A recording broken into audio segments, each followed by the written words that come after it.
Social Malawi timu mkulukuta moyo kasakaniza tabweraso lero after a long time. Of course nthawi nake sine mapeza bebobo ndenda zingo ndazitolera lero ya bwino poti zambiri sunga nene. Yeah, komano I'm back and I would like to thank Almighty God for keeping me this long. Seasonal bwino yayi. Ambuye ndine ndani popanda ino. Akulu lero ndikasakaniza sakhala wamtali kwambiri komano kuti ndimakhani zambiri paja nkhani sizimandithera ndisindikuziwa kuti how long will be this live komano tikufuna tingokumbusa napo ziwiri zitatu. Kuyambirira ndikufuna ningoyamba ndi Danilu. That's the main topic imene simafuna kuti ndiyikambe mu topic yanga koma ndikamba kaiza Danilu. Danilu ambiri ngati sumadziwa Danilu amachita kutumidwa.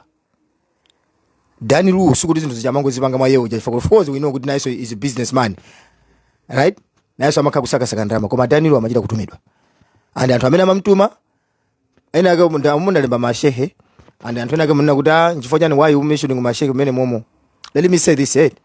Kupanga mention mashehe musindu kuti tuli mashehe onse koma kuli mashehe ena amene amagwira ntchito ndi chakwera. Right? Kuli mafumu ena achigawo cha kumene koko amagwira ntchito ndi chakwera. Ndiye inali timu yoti amamemezedwa ndi big manager kwina kwake koko ndikumuza mwana wake uyu ndikumagawuza anthu achamene kucha. Akulu aja mene ali mutharika uja mene wakalambira muja amenja asanga wine yayi. Chimene anthu awawa ndikuza kuti anthu ambiri kumalawi ndali samazidziwa bwino amaona kwambiri za moyo wa mutharika. Iwo aja amaona ano pa mutharika paja amaona po imfa. Pa mutharika samaona chipulumuso choti amalawi apulumuka. Pa mutharika paja amaona po imfa. Now amamutuma Danilu kuti aziyankha zimenezi. Ndi anali mtenje atupere muluzi. That's why nthawi nake munazaona mtenje anatuluka. Sikutuluka manje anangotuluka. Anatuluka chifukwa kuti amamemezedwa ndani uku. Iyo atupere muluzi jamaona ngati kuti amtenje aja ndi amene amanibisa chipani chigacha ku Eastern. I did my own research background. Ndifanzi kwambiri ya kumachinga. Ndifanzi kwambiri ya kumangochi. Ndima panga research yanga ku South Africa kuno ndimaenda. Fa kunokoso kuli mangochi mboma mweyochuluka kwambiri. Ndimapanga interview magazi akumangochi mayuti. Kuwafunsa kuti guys mangochi aipe mwanya andu amatoza kuti no ase ife tuli kumangochi siri kupanga za atupere muluzi. Atupere muluzi anatikhumudwisa. Anakhumudwisa anthu aku Eastern region kawiri. Kuyambirira kunali kukhuzana nkhani za chipembedzo. Zimene zonse ndikamba ndizakamba kusogolo koma iye atupere muluzi akuziwa zokhuzana ku chipembedzo. Kuwakhumudwisa kwa chiwiri kwa anthu akumangochi kapena kuti anthu aku Eastern region machinga kumapita kumene koko mbali na zomba. Ndi pamene anazapanga declare kuti afuna kugwira ntchito ndi amaonesa chidwi nterwe. Fayesa anapanga declare kuma amaonesa chidwi ndiponso manong'onong'o amaveka ifenso nkhani inatipeza kuti afuna kugwira ntchito ndi MCP. Ndi anthu ambiri atanguva amene pajapo kuti afuna kugwira ntchito ndi MCP ndi pamene anthu ambiri anantuluka ocho ku Eastern region.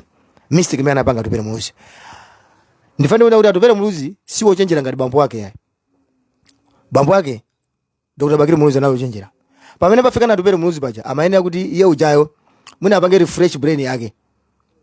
Ndikuyenda ndale zimene mwina iye amayenera kuti apange improve. Munthu oti bambo wake anantumiza ku school anaphunzira bwino amayenera asewere ndale mwina sokuposera bambo wake. Koma malo mosewera ndale zochenjera ngati za bambo wake amasewera ndale zopepera. Munthu amene alibe following sima mthamangira yayi. Ineyo eti sinimango support pa page panga pano munthu chisawa waya. Zibwana zimene sinimapanga. Ona? Zibwana zimene sinimapanga. Pamakhala ndi anthu ake amene maona kuti uyu ndi support. Ngati ku MCP munthu amene mamusupporta ndi ku MCP anali madaliso kwa zombo basi. Ndi makaso nukamba pa page pano. The rest ndi ma rotten apples okauka. Kulibe ko wabwino mene ngamono mene kudi mchakwera. All they are all rotten apples. Sina support pa anthu amene acha. Pani maziwa I know what the best.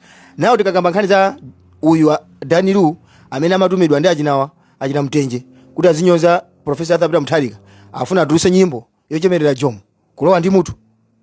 Ndiye tifuna tikuuze ne elder senior Jomo ine ndi wakubiti inaso ndi wakubiti tonse timakhala momwe mu Blantyre. Ndikuzani kuti ndale ndi zinthu zovuta kwambiri. Munthu zimakutengera zaka kuti upange build dzina. Zilingati zato zomwe mpage zomwe zinamba kalekale anthu pakana atiziwa. Kuti upange build dzina it's not a joke. Muniveseza even ine pano pandi ndikamaenda kutheba ku mashopo ambiri. Anthu ambiri amandita nati ase I think I know you. You know me? Where? Unaniona kuti? You saw me somewhere? Akuti I know you. Wita na chigulu. nimaganika kudusa kwa mpumulani kupita kwa piko nimaganika kudusa tamani kuti nono ama kongo ndiona ati sio chino cha ndikutama ngali kukumwera anthu zikwe pyo ndikundigwira nkundiza kuti amene siku tufanda kupanga ni chipongwe koma ntchito imene magwiraje ni ntchito yabwino chifukwa chani zinthu zinaziyambira kutali so kupanga build zina kapena repetition is not a joke. Jomo wapanga dzina pa zimene yakupanga eti zimene ziyazo sindali zimene akupanga pale yeye uja Jomo akupanga long term politics imene kusogolo izamuchitira ubwino olatanda kuti ndifuna ndi imene akhala pungwa kunyumba malamulo Jomo akuzaza sankira kusogolo kuchifukwa cha zimene akupanga implanta ine ndikafuna kumulangiza munthu pasema mulangiza munthu kuti kandikonde kapena sandikonde koma ndimangufuna ndimuze straight forward message zimene akupanga Jomo wazusano maso anthu ena amene amazenga kuti ndiophunzira kombe na PhD komano ma PhD mangu khalira apa mblanda mja kumangu ona nsete zokazoka za mblanda Jomo ine ndakulira mblanda ma primary school anga secondary school ndaphunzira mblanda I know uve umene ali mblanda ndenga ndakubwera kumakina chonchija zimene ndi zimene amafuna of course sisi kuti zikufika pa chitukuko chimene ife timafuna mblanda ya mjaya because tikufuna advanced development ngati mblanda ni seed ya anthu ozindikira ndeti kufuna advanced development yoposera pamene akupanga Jomo paja ifike pena pake koma the little that Jomo is doing right now on the ground that will make him to be respected in the future zimene zijanthu azamukumbukira ndati ngono zimene zijazo ndiye munthu zikutengera zaka kupanga build reputation manager ukayiononga chifukwa cha Danilu Jomo muli ndi mphamvu kumuuza Danilu kuti apa sapange release nyimbo yokuzana kujemererani. This is a healthy advice. It is up to you to take it or not.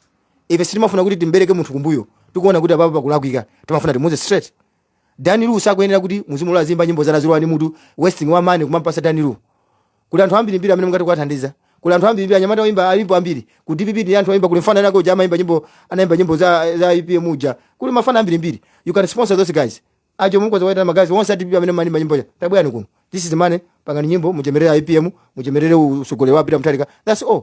Don't waste time with Danilu, don't waste time with Mulaga Maliro. Musataye nthawi ndi mzaka kuti Anastasia Matumbi uyu musataye nthawi ndi Joseph Nkasa chifani anthu adyera anthu oti ali ndi following yochuluka ngati anthu amene andakachira maina oyimba ngati amene sama ene yaso kumapanga join chakwera chifukwa chakwera anthu ambiri anadana naye kukhosi ndali zimene zikubera kusogolo kuina akakamani zinamiza kumana kuti aifetiza bwa mu 2030 akungozinamiza maenda bambo zimene zitifuna tingouzana pano akungozinamiza chifukwa MCP yapanga mess up and don't listen Jesse Kambwira sanayambe wakambapo chinthu chongokhala chiona anakuuzani kuti ife tizisankho zitawina kale anawina zisankho pano akumabwera kumakuuzani kuti ife mu 2030 we are coming back because amala kudandaula amala akamena kudandaula ati mmala muno muti tili ndi ma supporter a DPP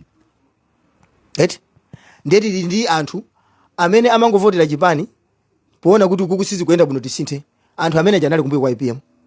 We have those people. Sikuti we are stupid kuti siti kuona zimene zimachitika. Anthu amene tili nawo. Chiakwera anthu anamutuluka. MCP anthu anaituluka. Ndiye kuna akamabwera pano kumana kuti 2030 tibwera somboma. Amango etu ndifuna ngokuuzani kuti anthuwa akungozinamiza. MCP imene apangira mesa punja. Komanso muzizozona kuti ndakuuzani kuti anthu ane mazoba zikwanje zinali mmanja anakonzekera china chonse kuti abereze zisangozi. Koma masses ya anthu inatuluka ndikukavota mwa unyinji kuvota Professor Peter Mutharika. Chimene chanapedwa kuti chikhale chako chimakhala chako even munthu ina akati kukhomerera chotani kuti we apa ola mthana akatapeza njira zonna kuti uyu asamvekere solo no matter what chimene chimachitika mulungu amasintha nyengo tifuna tikuwuzani kuti ilili ndi dziko anthu ena akuchita kale manyanzi pano pa because zimene zimachitika zimene amaganiza si zimene zachitika mulungu wakoza njira zija mwantundu wina wakoza zinthu zija mwantundu wina lero Professor Peter Mutharika ndi amene ali pa chongolero amadi ukaenda usasiye mlomo usiye padzi pa mlomo uzakutani kuti ndi zimene mukuzona lero na wina aliyense amene akubwera ndi pusi kuti mwakuti Daniluwo ndikuti uyu ndikasakaniza so kasakaniza ndibanga mix Daniluwo akufuna atenge nkhani kuchoka kumeneko akatenga nkhani kumeneko azikapasa china mtenjera china tupere muzi kuti mwakuti ndiye uja akulowa no pang'ono kumaitwa iye akuti amaswera ndali akulowa pang'ono ndeti kuti Jomo stop communicating ndi mfana uyu tikuti Daniluwo amene mtayi mungomuuza kuti ase panopa pa position imene ndili panopa sinikati sokulumikizana ndiweyo chifukwa timanena zonna kuti ngati ine ndimacheza ndi anthu koma when it comes to politics ina atupere mulungu simagwizana apa ndali koma zikafika po munthu atupere mulungu tikozo kacheza kunyumba kwake kwachi atikozo kacheza zambiri tikozo kapanga ndi achina atupere mulungu Koma nezi kafika bandale anthu awo sitimagwirizana chifukwa kuti awo amatenga njira yawo ife simatenga njira. Fa aliyesa ndi ufulu mudziko muno kusapota zimene akuzimvesesa. So politically Daniel is our enemy. Wanamvesesa? IMCP ose aja pandale ndi adani. Kuzina zilikoza kumapanga kwachitika maliro, kakwachitika chanja zina zilikoza kumapanga. Koma zikafika kundale andale anthu amene aja ndi adani athu permanent. Palibe sizoti apapa zoti kuti basi ati panga tipenja palibe ndi adani athu kwata. That's all. So apa musamale kupanga recruit Daniel. Ndifuna ningokuuzani pang'ono ankhani apa pamene pitire ndi yankula kwambiri tikafuna tikambe iya Achakwera. Achakwera pakati pa nana zonna kuti anthu ambiri akumangidwa pazifukwa za ndale. Open it. Anthu ambiri akumangidwa pazifukwa za ndale ndiye anazuzula president kapena anayankhula ndi president kunena kuti kumanga kukhala ngati kwa chepako pang'ono chifukwa kuti zikuwenjeza. Ine funso lokumana zonna kuti kodi Achakwerawa zimene zizi aziona lero. Aona lero kuti kumangidwa anthu samamva kupweteka. Achakwera alibe mphamvu yoyankhula umawauza aja amutarika kutina kuti achepese zomanga anthu. Anthu amene akumanga so akumangidwa pazifukwa za ndale koma akumangidwa pazimene anapanga. Ku MCP kuliko anthu ambiri. Ndi chifukwa chani akumangidwa ndi anthu okhaja. Because they know what they did. Tinakati kulangizani pano Achakwera koma izinali ngati 1 year in 1 year out. You did not listen to us because you didn't have that time. Ndrama zinakuzazana makamwamu, mapazi munameza ife timaoneka ngati ma idiot panthawicha. Lero pano pasi ife ma idiot ya. Madolo aja ndi chifukwa kuti boma tatenga. Zikanje muli nazo. Kasakaniza amakalankani zake sakaniza. Iniyo mbuyo munachitika zinthu zambiri. Zimene iniyo Achakwera nokha mukuziziwa na miwa anamenyedwa. Ndeno titafufuza nkhani abuza kuti mmodzi mwa akulu anu kumene ku MCP ko anapanga sponsor zimene ziyazo kuti namiwa uja amenyedwe kupereka paka 3.1 million. Munthu amene atamangidwa mangani kuti amanga pazifukwa za ndale. Kodi namiwa uja si munthu. Nkhani yakumenyedwa kana namiwa kuja tisaipange kalondolondo. Chifukwa kuti anamenyedwa ni Perezi. Ndiye Achakwera mukamani nazona kuti zimeja ndizifukwa za ndale. Ine Achakwera msimu funda yani sikumveka. Muneneri Yoswa anamangidwa. Kuna mangidwa Muneneri Yoswa. Inaliona kuti amene ala Josa Chisambere analemba kuti nkhani za sensitive. Zimene anapanga mention a president amene mpata amene anali Achakwera. Muneneri Yoswa anamangidwa kuzunzidwa ngati kapolo. Nizalingira maloya Muneneri Yoswa anaunga ndrama zambiri kwa basi kuti paka na Muneneri Yoswa atulusidwe. Muneneri Yoswa moyo anazamangidwaso pankhani anazalumidwa chifine chone kuti apereke ndrama kona ngati ndrama zikati zochuluka kwambiri chifukwa kuti atika ya amamunena Niki Chakwera. Mutimvesese Muneneri Yoswa moyo waziona zinthu. Boni Kalindo wakala kumangidwa. Boni Kalindo ndi uyu matinani ma activist wina wema kuti Lighton Mangochi munantumizira paka na serikali kwa muumbuza kumene kuchi. Kodi ADPP atafufuza serikali amene anapanga zimene ndi kuamanga munganene kuti serikali amene aja kumangidwa pazifukwa za ndale. Boni Kalindo kulilonga analembedwa malire kumulembera nzere kuti Boni Kalindo asauloke nzere kupita huko. Mpaka nazigaweka kumanga auza polisi kuti pali chatu iniyo ndi ife timagwira chito limosi. Ndiye chonde mukali kumbali yathu. Boni Kalindo anatupanga release audio inafika yona aliyense and iniyo ndi mbona Achakwera fanta meje muna mulipo ngulamula inaso ndi mbontonse tinadilipo titakula kale. Sikuti tinadili mapepe. Ndi chaka chathu chomwe zaka 5 zomwe zapita izi.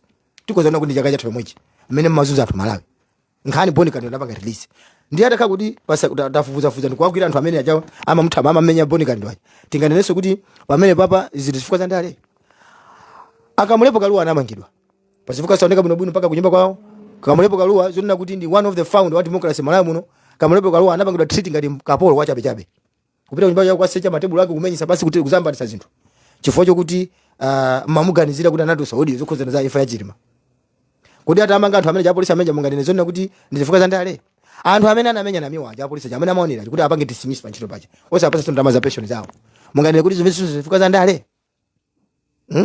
Achakwera mwachita zinthu zoyipa zambiri ndipo sindikudziwa kuti chimene chikukulimbisani mtima ndi chani kuti muzaye mwezi 2030 iniyo maina kuti mpange outsource chipani chanucho mupereke kwa mabidi azena ake mugulise amene angathe kukwanisa kuonesa chipani cho koma chipani chimaina kuti mpange register mubwerese zina lina la nyuwani president so ina wa nyuwani koma osati Malawi Congress Party chifukwa Malawi Congress Party mbiri yake inada ndipo mukamazi ndibisa mtima kuti muzawe inaso sindikudziwa kuti akulimbisa mtima ndi ndani because panopa judiciary janthu akuiona mmene nkhani zakazi kuyendera zokuzana za ndale anthu akuiona andi mukamakhala ndi mtima ona kuti ife judiciary jakumbali yathu apapa mukuzina miza chifukwa madziko ano ndifuna ndikuzeni lamulo usamali kumangoliyendesa mopotosa anthu ajamayamba kusata kuchokera pachiyambi pacho kumangosatira zinthu zamakwera andi pamakhala ma international observers kumaona kuti kodi ndale malamulo zikuyenda bwanji nkhani isakhale yodalira majaji IMCP inu nkhani isakhale yodalira judiciary ndimakhala ndikulangizani kuti ngati mufuna kukonza chipani mukuchikoza pa ground mupange ubale ndi anthu zichepeseni kuti ziko simunayendese bwino koma mukamapanganso makani kumanena zona kuti ifeyo anthu ambiri akudandaula anthu akakudandaula ndi akuti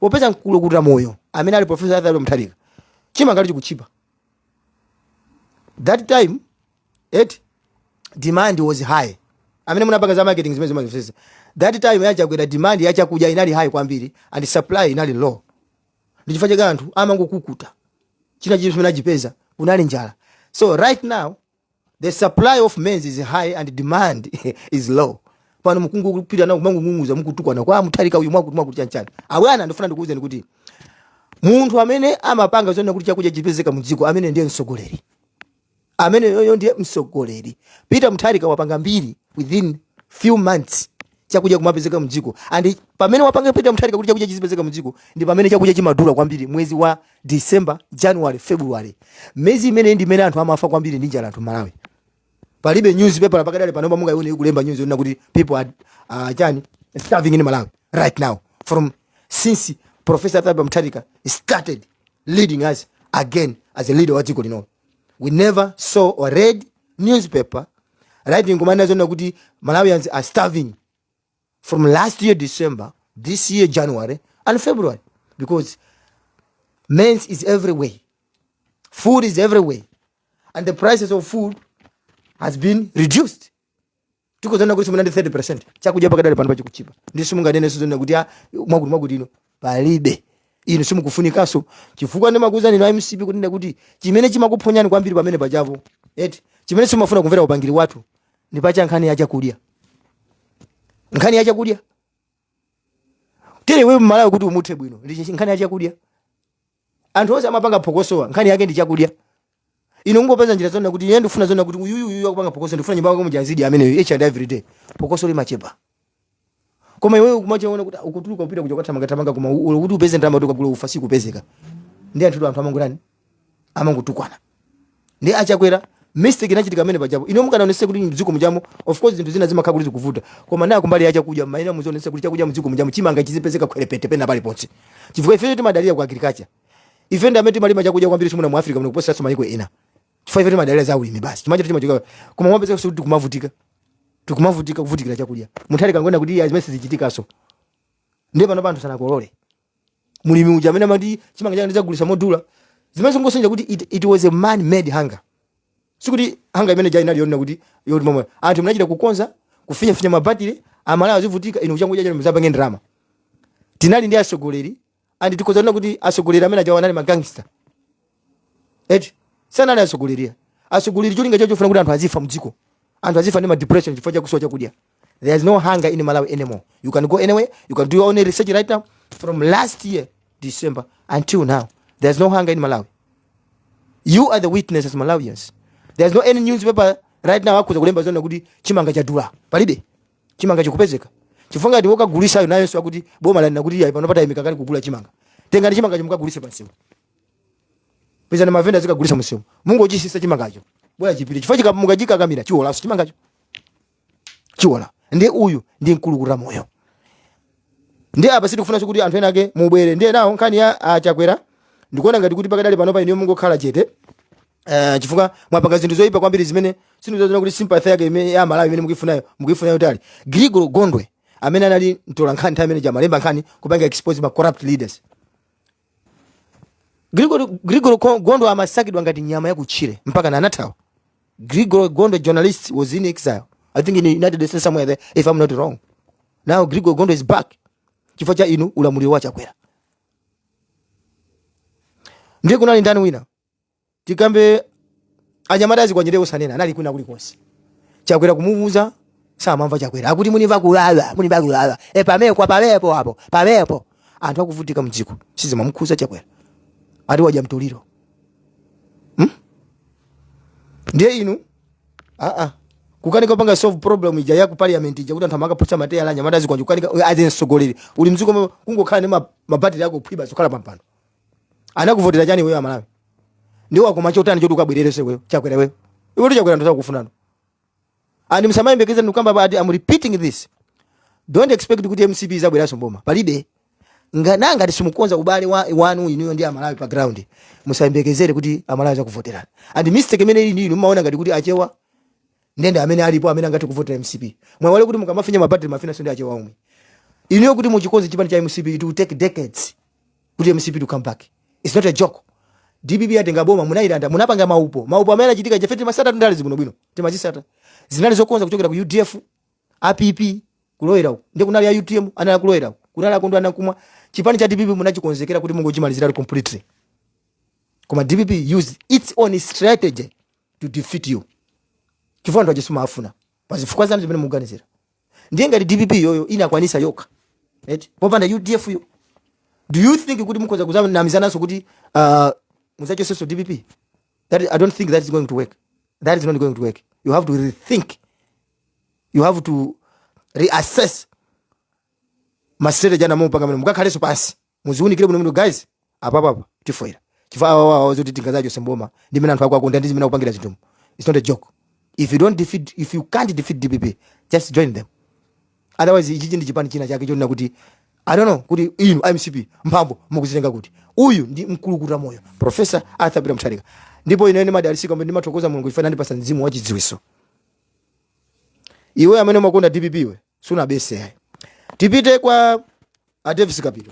Davis Kapito makamba nkhani yakukwera kwa mafuta mdziko muno kunena zona kuti mafuta akwera kwambiri akupinja Malawi koma tamva amene akukamba zona kuti kumene kujonasidwa ngongole osata maswera. You know why asiya ngongole kumene sikuti mafuta ya Professor mapanga koma ndalama jamadi akatenga amagawa kupaka mapangira misonkhano kumagula maheo manyengera mahule kumagula ma properties kodi kuli ma properties ndichifukwa chani niki chakwera wathawa kuchoka ku Malawi kubera makabisala kuteba kuno ndichifukwa chani wathawa niki chakwera anthu agula zinthu anthu ali ndi chuma tili ndi zambiri zimene tingokusungirani ule ndifanya kama kuthawa eti ndiye chifukwa cha kumenya ndalama zije zoti amapanga misuse ndalama zije zimapeza kapene kuchako amakha kuti alibe ndalama zoguliza sija kumakuti ya kuma forex kuma kuti lero DPP mkuti yakweza mafuta akapito mkunena kuti yayi mafuta wakwera kwambira kupinja Malawi.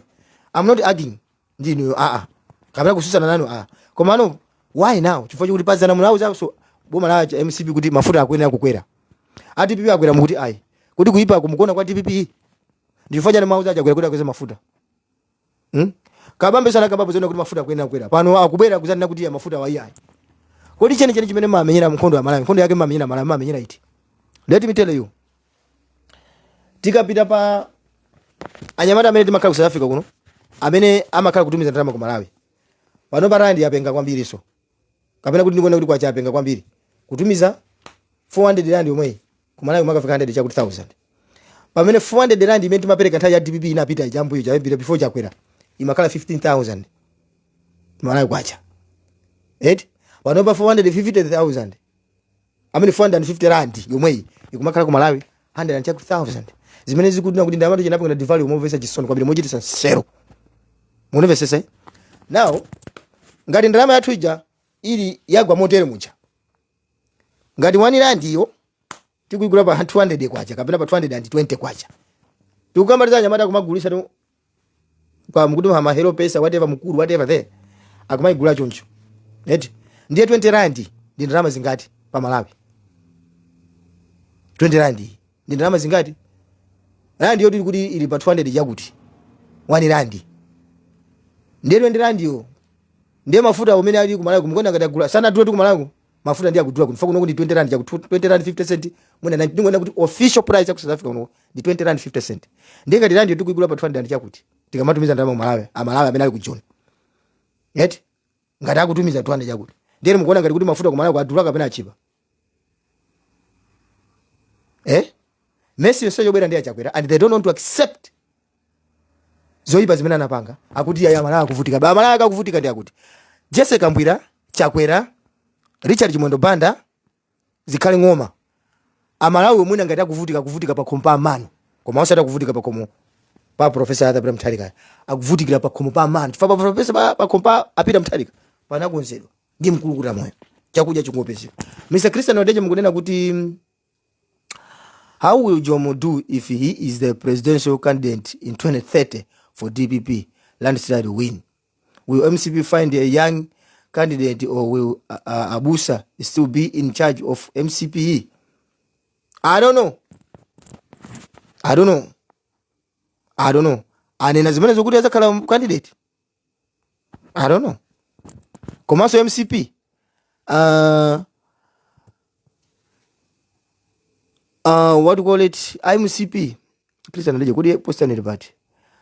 Landslide, will MCP find a young candidate or will Abusa still be in charge? Abusa will be in charge. That's what they are kunamiza na pakadali panopa. Abusa akunena kuti atazaimaso. Koma matele mwa wonse mena ati anauza kuti constitution yao kaya kuti bwanja tuno whatsoever there. Inayo sema funa sensata za MCP matipelekesa mtu kwambiri. Abusa akunena kuti azaimaso. Zodi ali ndi candidate otakoza kuyimira chipani chimene Jason Ukaika. Antu aja they are blind. In fact they are very fucking blind. Excuse my language. What they supposed to do? Zinazona kuti chipani chijaji monga ndanena achose mbendera ya nkhuku ija tambala cha ngumu chosapo ndi apite ku Kasungu kuja akasake ku Sogoleri ku Kasungu asake ku Kasungu kuja Sogoleri kapena akatenge mudeza mu osatiso kudiwa yomwe ijaso yayi chimene amafunika ndikuchosano onse acha amene ayipisa chipani ndikuyamba so wani nkhobe ya nyiwani monga ndanena muna kanapita ku Kasungu kapena ku Nchisi kuja ndikati ngakisi Sogoleri omakhala pa Central Region ukangotenga makama ukangotenga ku Kasungu kapena mudeza mu kapena muna ku Nchisi mu osatiso kudiwa fa kudiwa kuja kuina alese ngotenga Sogoleri kuchoka president kuchoka kudowa anasanga msanga mkonda amene azizozona kuti chine chose chochoka kudowa ndi chachakwera chimenecho for mbiri yachakwera yaipakali mbiri ya MCP yaipakali now chipani chimaina kuchipangire deregister achiyambireso asinte makakacha akuza kuika mbendera ina ili yosemena anga isanke zina lisintidwe la chipani isakaliso Malawi Congress Party kuti ya Malawi akubwera kusogolo kuti chipani jacho kuti panopa chira Malawi ya ineyo I'm just give them idea kuti they have to follow this akachikonza choncho aike Nyamata wa Nyamata njanja ndale zijakanga kuti akuziyambira so one chifai waje kuti azabwereso mboma mwina after 2050 ndi Amalawi azolowere chipani chimene chija azolowere chipani chimene chocho chikali chimene chocho basi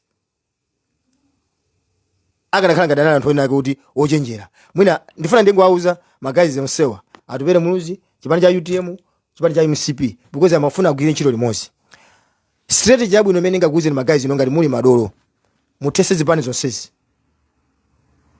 mutese UTM mutese PP mutese chipani cha atupere muluzi mutese chipani cha MCP ndiye mupange chipani chimosi pasapezeko so chipani china chose Malawi mpange chipani chimosi chipani chimene chocho chizipikisana ndi chani zonse zitese pakalizo na kuti pa Central Region pano tatesa cha MCP UTM ya tap PP kamkuti chanjani wali PDP ka wali zonse zijamene mpaka mwafuna mzipange mgwirizano zipani zonse zijazithe mukatesa musigule chipani chikhali chimosi mpikisano ukhala zipani ukhanwa zipani zimene pakati pa DPP ndi chipani chimene chikubweracho ndiye imene mukha kuti mukukonza kuyambira pano tipakamata 2 decades kusogolo uku pamene popo ndi pamene ngakuze kuti pamene muzakhala nkulimba na DPP because nkhope zimene aziziona anthu zizikhala nkhope zina zimene munazika kukhala ma officials kuja ma secretary na amene aja china chimonda chonse cha wipe them get them off akabambe wonse wachoke chifaka kabambe tundale samazidziwa amwene ndale tu ndi umu mwamona Kaliati ndale amazidziwa kwambiri pa nthawi imene akabambe anali busy kulowera ukunduku Kaliati anali kupanga campaign kuja ku constituency kwake mwana Fredokis ndinakuza kuti nchifukwa chani Kaliati sakupeza kapena pale pose nchifukwa chani Fredokis sakupeza kuna kulokosa Fredokis anali constituency kwake kupanga yani campaign because waje anataona kali kuti sango sitting awine tachepa nazo kwambiri antu ajana pambana so akabambe chimene mafuna iwaje akabambe pa national level anala sana fike akabambe chimene mafunika maina konkuja kwao kucholo kumene kujako akapange chani kumene kuja maina akapange chani kumene kuja kumene maimira kwe ndipo natseka chifukwa kuti kama amakaimira akabambe ko ndimakudziwa A to Z I know everything ndimangoseka kuti akabambe I know nothing about politics chimene iwe ngati kabambe wakanika kupambana za UMP kumasamba njati iwe pandale you are nothing ino akabambe you are nothing nangale mwakanika kumasamba njati kumikulungu kaya mukuti kujo kwati echangata kuchinzama kaya kuti whatever they around kumene kuja whatever kumene kuja kwa chikumba huko kaya mukuti kwa mfuma ndani surround there mafumu onse kumene kuja machoka achina matumbi uko kakuti Davis Capital ka whatever and ngati no abambe mwakanika kuwina kumene kuja akabambe you are nothing pa politics apa ndi mwana kwambiri mwachepa chimene mwana akapanga ino kumene kuja ndo bamene ni mumadzukira kupangira mbiri mkanapa achina Roy Combs anapanga mbiri ndi kumene kuja Roy Combs so mukana khala dolo amayi na vicha kupanga mbiri kuti amayi na vicha kupanga achina Ben Pili akupanga mbiri kuti kucholo komweko so chimene mukanapanga ino mukanalimbana kuti mpange dzina kumene kuja kana kumuzijyo na ndale no mwago munagwa MP so munthu okugwa MP angatiuze chani za ndale strategy ndikupasana akabambe next time I can even help you kupanga campaign kucholo I can help you wasama ndiprekesa ya ndiko zokuthandiza no panga campaign kucholo mwe kupanga campaign mpanga ndikuwina chisango d if siana masoera ya muone sasa andu mukuvutika kuchikwawa kumaluza chisango lwa shiro we can fight for you kumenya kuwina chisango kumene kuchi even kwa mukulu wa shiro kumitondo kama wina wa UDF huyo amanda yakumbanya wameno you know why because antu amangona and I can tell you chisisi kodi nchifo chani UDF imawina kumitondo and samadziwa there's one secret one day I will tell you ndiza kuzaswa DPP kodi nchifo chani kumene kujako kumbanya wama wina chisango kumene kuchi ama wina chisango pachifuka ichi because I know the secret kungo hizo secret amene yoyo mukanguzi amene ndiyo formula mukanguzi wa formula amene yokuti chifo chani kumene kujako kumitondo kuja tamango saka ujeno ama saka ujeno chifo chani kumene ndiye amene ndiyo formula ndali zimafuna muzimvera ana ife ma juniors amene timaziwa anthu mugeto mukabula muje timaziwa ndali meze maenda mukabula tino kabula simabwereza munthu kanguvotera kaone panga chibwana amapanga wipe mwafuza jina gafaje akuvuza nzonzo mwafuza jina sonke ujawa anthu anamukonda koma kuti asabwerere suka chikena chinajika chani we know everything fanani mkazi wakamene atenga wakuda uchi ndiye ndali zimafunika kuti mumange pa constituency kama region kuondekana kuma area yoyonga tisukuziko kumene uko kusunga wine zisango ndi mumabwera pano mimba za ntutu mvuta mzika pikisana ndipita mtharika mwachepa kwambira phanga ngati mukufuna kuti ndale muzabwerereso musiye kugwiritsa ntchito ya mabungwe HRTC mubwere ndi ndale za smart because anthu onse amene mawagwiritsa ntchito ajana kuonongerana mbiri pano pano sanga vere HRTC they can't HRTC inangozionongerapo mbiri sanga vere china Timothy Ntambo ndali zili mudziko muno ndifuna ndikuze ngati muli madolo mutese zipane zimuyambise zina nkhope zina za nyiwani chipani chikhali chimodzi chizipikisana ndi chani cha DPP ndiye I can assure you zisango muzawina koma after muna 2 decades not now pakadale pano patili mtawi ya mkulukuta moyo so chana Malawi ndapita